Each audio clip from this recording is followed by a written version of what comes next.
The Prime Minister has been coming under a lot of stick recently for some of the decisions he has made or is going to make as Prime Minister. At the Prime Minister questions, Starmer was grilled over a series of subjects, which we will conclude in this video, whilst also going over why he made a fool of himself, which has led to him being blasted.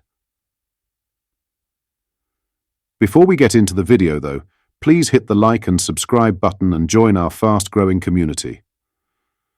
So, at the PMQs, Starmer was grilled on a host of subjects, but throughout him speaking he called Rishi Sunak the Prime Minister 3 times.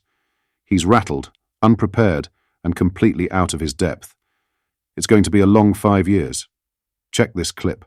Though it's a serious issue, it requires serious consideration, and the Prime Minister knows the legal frameworks that have to be kept under review. It's the same test for all licences, as the Prime Minister knows, and I don't think the Prime Minister is really inviting me to put that to one side. We have to, the Leader of the Opposition. Following this, the official Conservative Party X account wrote this: "You may keep forgetting you're the Prime Minister Keir Starmer, but the British people don't. It's your choice to deprive vulnerable pensioners of their winter fuel payments. It's your choice to give striking train drivers on £60,000 a £10,000 pay rise." Rishi Sunak takes aim at the government's plans to axe universal winter fuel payments for pensioners. Inch's first question in the Commons. He has chosen take the winter fuel allowance away from low-income pensioners and give that money to certain unionised workforces in inflation-busting pay rises, he say. The opposition leader demands to know why Starmer chose to prioritise train drivers over pensioners. Starmer responds saying, "The first thing we did was audit the books," upon entering government, claiming there was a £22 billion black hole. He says Labour has been forced to take tough decisions to balance the books. Rishi Sunak says the UK's public finances are more robust than almost any other advanced economy. Defending his own record in office, he says the Tories left Labour with a lower deficit than France, America, Italy and Japan, as well as the second lowest debt in the whole G7. He highlights that in 2023, when the Conservatives were in power, pensioners received not only winter fuel payments, but extra cost of living support. Sunak says, Age UK has warned against the actions being taken by the government. The Conservative leader demands the Prime Minister tell pensioners how much worse off they will be this winter. Responding, Starmer says, "No Prime Minister wants to do what we have to do in relation to the winter fuel allowance, but we have to take the tough decision to stabilise our economy, to ensure we can grow it for the future. As I say, we are working hard on pension credit. We're reviewing housing benefit, which they didn't do for years, and over 5 years, it's a projected increase of up to £1,000 for those on pensions." Following this, Priti Patel has been knocked out of the leadership contest to succeed Rishi Sunak after the first vote by party MPS. The former Home Secretary was running against 5 other candidates to become the new leader of the Conservative Party, but came last in the ballot on Wednesday. Patel received 14 votes from her colleagues, leaving her 2 behind the 5th-placed candidate, Mel Stride. Ex-Immigration Minister Robert Jenrick came firmly in first place with 28 votes, followed by Kemi Badenoch. Another former Home Secretary, James Cleverly, received 21 votes, and ex-Security Minister Tom Tugendhat won over 17. The decision came as a surprise to many in Westminster, who expected Stride to exit the race first.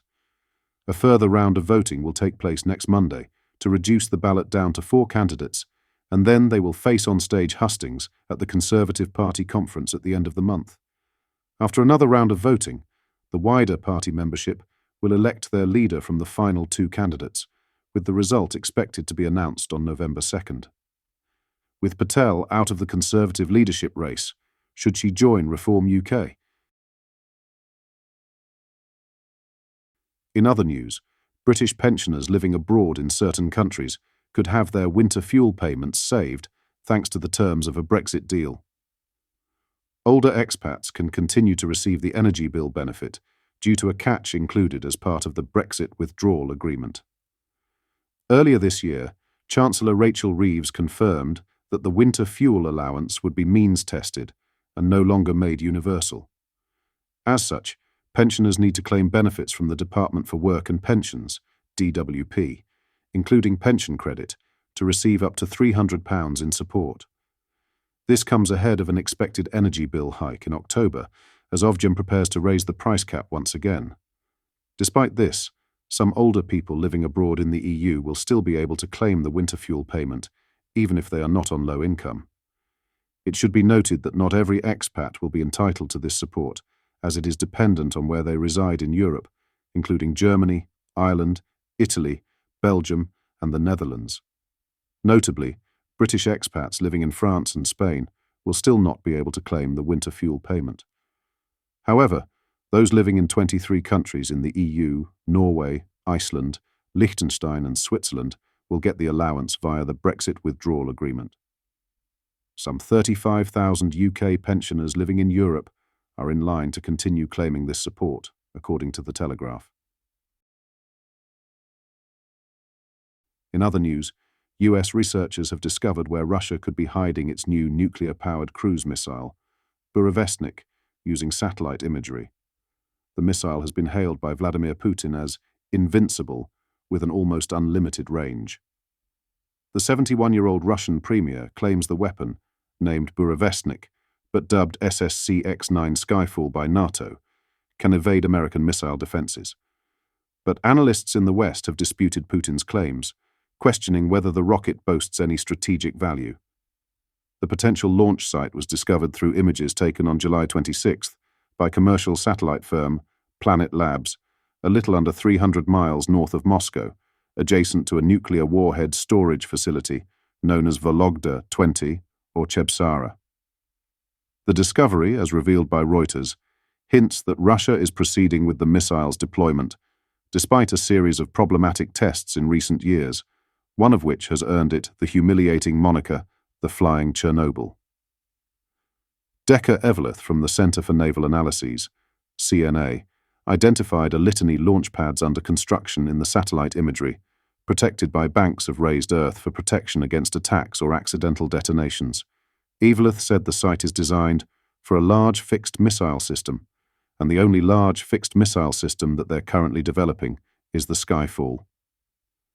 While Geoffrey Lewis of the Middlebury Institute of International Studies agreed, saying that the satellite imagery suggests something very unique, very different.